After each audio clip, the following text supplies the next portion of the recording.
雷響咁啫嘛，全部飛晒落嚟啦，嚇到我咩？咪玻璃爆咗，嗱啲玻璃咪爆咗落嚟咯，連抽油煙機都爆咗落嚟咯。話有啲味啦，有啲冇好似煤氣味啊咁樣，一爆咗就平靜啦。警方咧亦都一度係封鎖現場，事隔2個鐘頭咧，居民先至可以翻去單位。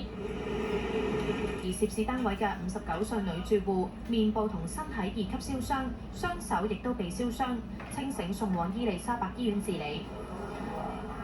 涉事嘅單位一片狼狽，有煮食用具被燻黑。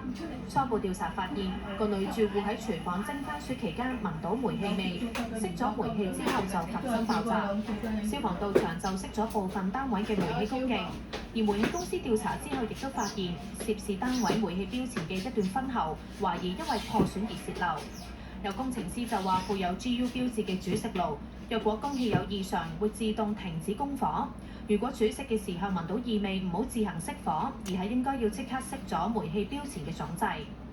若果係喺個喉洩漏，咁你當你閂火嘅時候咧，就會引發到回火嘅現象，所以會產生爆炸。佢應該係第一時間將個總掣閂咗佢，就另外咧開窗啦，因為變咗喺外邊嘅空氣可以填補翻漏出嚟嘅氣啊。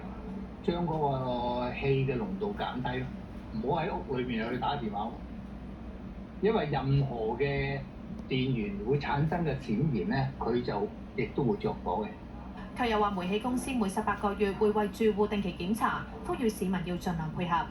無線電視記者蕭藝木報道。